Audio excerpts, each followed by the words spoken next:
Apa jadinya kalau dua orang sahabat jatuh cinta pada laki-laki yang sama? Itulah yang terjadi pada film berjudul Very Good Girl yang dibintangi oleh artis papan atas Elizabeth Olsen dan Dakota Fanning. Film ini tuh menceritakan kisah dua orang sahabat yang ceritanya nih, mereka mau melepas kesucian mereka saat libur musim panas. Namun ternyata mereka jatuh cinta pada laki-laki yang sama. Waduh, lalu gimana jadinya persahabatan mereka? Apakah hancur ataukah mereka bisa melewati ini semua?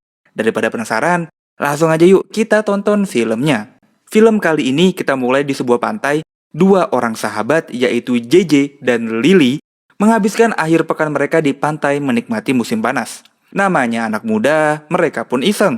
Mereka pun saling menantang untuk berenang tanpa menggunakan armor. Ya udah, mereka pun berlari sambil menutup tuh keajaiban dunianya yang membel yang mereka miliki. Nah, setelah bermain air, JJ tidak sengaja menabrak papan es krim. Karena nggak enak hati, dia pun membeli es krim itu, yang dijual oleh pria tampan tapi cuek. Nah, sikap pria ini ternyata tidak disukai oleh Lily. Mereka pun langsung pergi, tapi diam-diam pria misterius ini memfoto mereka dari belakang, cuy. Walaupun kesel, tapi JJ ini sadar banget kalau Lily diam-diam suka sama pria tadi.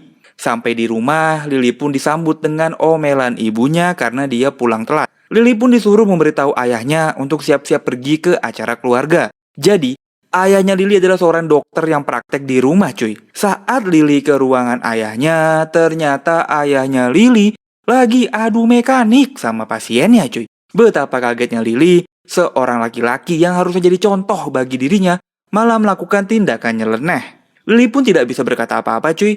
Ayahnya yang tahu kalau abis diintip nih, cuma bisa minta maaf. Tapi, Lily udah terlanjur sakit hati dan terluka melihat kelakuan bapaknya ini. Lily pun memilih pergi dari rumah dan datang ke rumah JJ, sahabatnya. Ketika kita ada di posisi sulit, sahabatlah yang selalu ada menemani kita dan memberi semangat. JJ pun mendengar segala keluh kesah yang Lily rasakan. Bagaimana betapa hancur dirinya saat melihat ayahnya lagi adu mekanik dong sama pasiennya, cuy. Dari obrolan serius ini, mereka justru membuat rencana, cuy, untuk membuka segel kesucian mereka yang sampai saat ini tuh masih tertutup rapat. Di kesehariannya, Lily bekerja sebagai pemandu wisata. Sepulang kerja, dia melihat foto dirinya ini terpampang di sepanjang tembok jalan. Di mana-mana, cuy, dia pun sadar bahwa yang foto ini nih, pria yang kemarin, cuy, yang jualan es krim. Lily pun cuma bisa tersenyum manis ya, melihat kelakuan pria misterius ini. Niat hati ingin bercerita ke JJ, namun JJ ternyata bercerita kalau dia habis ketemu dengan pria penjual es krim kemarin juga, cuy. Malah mereka pun berkenalan, pria ini bernama David. David sangatlah ramah dan baik hati. Nah, mendengar hal ini, Lily pun mengurungkan niatnya untuk bercerita kepada JJ. Singkat cerita, masalah rumah tangganya Lily semakin parah. Di suatu malam, adiknya Lily memberitahu dirinya kalau ibu mereka nih sedang menangis. Sepertinya aksi nyeleneh bapak mereka udah mulai keendus ya, cuy. Di sisi lain, Lily yang sedang galau malah pergi ke pantai dan bertemu dengan David. Lily pun memberitahu alamat rumahnya kepada David. No one takes boat tours on Tuesdays. Masalah rumah tangga Lily sudah sangat meresahkan. Ibu mereka ingin berpisah, tapi Lily justru melarang ibunya. Lily masih ingin mempunyai keluarga yang utuh tanpa harus ada perceraian. Untuk menghindari adu mulut, Lily pun terduduk diam di teras rumah. Dan tiba-tiba, David datang untuk menenangkan Lily. Bahkan David pun mengajak Lily untuk pergi berkencan. David membawa Lily ke rumahnya. Lily langsung terpana melihat tempat tinggal David bagaikan sebuah studio.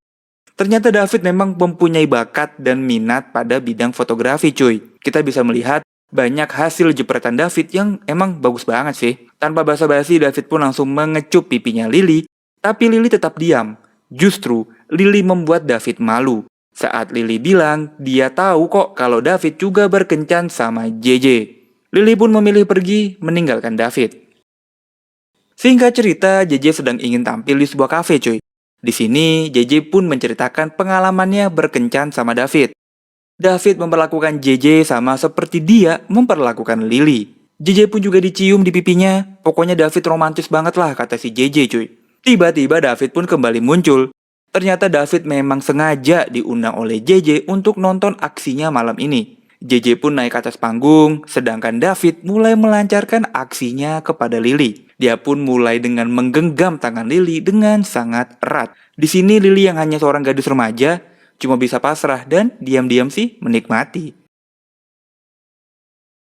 Tapi hubungan Lily dan JJ tetap baik-baik aja cuy. Bahkan Lily juga bercerita tentang bagaimana bejatnya bosnya di tempat kerjanya yang selalu menggoda dirinya cuy. Setelah pulang dari rumah JJ, David sudah menunggu Lily untuk siap membuka segel suci yang Lily miliki. Satset, David pun diajak ke gudang belakang rumah dan dipersilahkan untuk menikmati Lily yang masih mulus, full set dan belum pernah dipakai cuy. Keesokan paginya, hari Lily sangatlah berbunga-bunga. Walaupun harus mendapat omelan dari ibunya, tapi Lily mah gak peduli. Dia sangat bahagia setelah digenjot oleh David semalaman. Begitu juga saat ayahnya minta bantuan pada Lily untuk memperbaiki keluarganya. Justru Lily sangat cuek dan menganggap masalah orang tuanya bukan masalahnya. I'm sorry. This is all bullshit. Hari-hari berlalu, JJ pun kembali bercerita hubungannya dengan David yang kini makin dekat. JJ pun semakin hari semakin jatuh cinta pada David. Nah, di sini Lily tetap diam dan tidak bercerita kalau dia udah digenjot oleh David ya cuy. Nah, ternyata genjotannya David semakin membuat rasa penasaran bagi Lily. Dia pun meremas keajaiban dunianya saat di kamar sendirian. Saat dia mandi, tiba-tiba David muncul cuy lewat jendela yang ternyata dia juga ketagihan. Akhirnya setelah mandi, Lily pun dibawa kabur untuk menghabiskan waktu bersama dengan berkeliling di kota ini. Setelah puas, Lily pun lagi-lagi di unboxing David sampai kewalahan.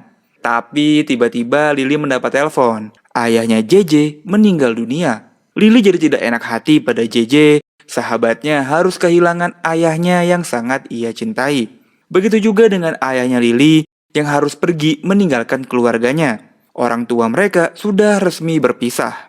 Hal-hal ini membuat Lily tuh jadi serba salah. Lily memilih untuk menjaga jarak pada David supaya menjaga perasaannya JJ. Walaupun David sudah datang nih ke tempat kerjanya Lily dan mengajaknya untuk adu mekanik.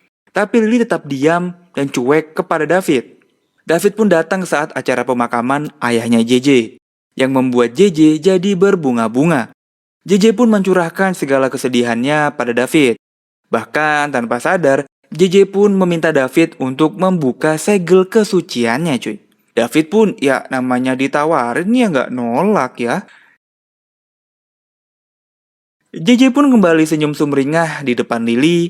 JJ cerita kalau nanti malam dia akan digenjot. Lily pun cuma bisa diem doang ya cuy. Padahal hatinya mah hancur. Karena udah lama gak dapet jatah dari David, Lily pun hanya bisa mengelus badannya sendiri. Sampailah dia udah gak tahan lagi ya. Bukannya ke David, Lily malah datang ke bosnya cuy. Lily pun ya udahlah mempersilahkan bosnya lah unboxing dah. Tapi saat mau digenjot, Lily pun tersadar atas kelakuan bodohnya ini dan pergi meninggalkan bosnya gitu aja cuy. Where are you going? Sampai di rumah, dia pun terkaget-kaget karena bapaknya sudah kembali ke rumah dan seakan-akan tidak terjadi apa-apa. Lily pun malah jadi emosi ya, karena dia bingung nih. Dunia orang dewasa ini sangat membingungkan lah bagi dia yang cuma seorang remaja. Hari-hari Lily pun semakin kelam ya, apalagi tiap hari dia selalu mendengar JJ menceritakan David. Lily pun kesel ya, dia pun pergi meninggalkan JJ begitu aja. Sampailah suatu hari, David datang menemui Lily untuk meluruskan semuanya. David meyakinkan Lily kalau dia ini tidak pernah mengenjot JJ. Semua itu tuh cuma karangannya JJ aja. Tapi Lily udah gak percaya cuy. Dia tetap meninggalkan David lah pokoknya. Apalagi Lily diam-diam melihat JJ bermesraan dengan David di semak-semak cuy. Sampailah JJ menangis pada Lily karena David nih mau pergi ke luar negeri. Nah, Lily pun pergi berlari ke rumah David dan minta David untuk tetap di kota ini. Tapi semua sudah terlambat cuy. David tetap harus pergi meninggalkan dirinya. Walaupun Lily sempat mencium lembutnya bibirnya David. Nah, hal ini tuh ditangkap basah lah oleh JJ. Dia pun kaget melihat Lily ternyata berbohong pada dirinya. Nah kan, ini nih penyakit. Akhirnya persahabatan mereka pun harus berantakan. Be good. Yeah, I'm sure you actually believe. Hari-hari berlalu, Lily pun menghabiskan waktu seorang diri, tanpa sahabat dan juga tanpa keluarga. Sampailah Lily pelan-pelan mulai bisa menerima keadaan dan kenyataan di hidupnya. Lily pun menceritakan masalahnya pada bapaknya. Bapaknya pun dengan sangat bijak menyuruh Lily untuk minta maaf aja deh sama JJ. Karena manusia memang tempatnya salah. Nah, Lily pun sudah beranjak dewasa dan memutuskan pergi kuliah di luar kota. Pergi meninggalkan keluarganya dan juga sahabatnya. Di saat hari kepergiannya, JJ pun datang dan menjelaskan semuanya. JJ memang tidak pernah digenjot oleh David. Dari awal, David memang hanya jatuh cinta kepada Lily. Walaupun JJ sudah menggoda David berkali-kali, tapi David ini tetap setia kepada Lily. Dan semua yang terjadi hanya salah paham cuy. Mereka pun baikan dan tetap menjadi sahabat selamanya. Film ini mengajarkan kita untuk selalu berpikir positif cuy. Jangan mudah menyimpulkan sesuatu hanya dari apa yang kita lihat. Kita harus menelusuri terlebih dahulu, baru menentukan apakah ini salah atau benar. Lily sudah terlanjur cemburu dan emosi saat mendengar JJ akan digenjot oleh David. Apalagi dia saat melihat David memeluk JJ. Padahal itu semua karena David ini cuma kasihan aja melihat JJ baru kehilangan ayahnya. Apalagi JJ juga udah bilang kalau David ini cuma cinta pada Lily.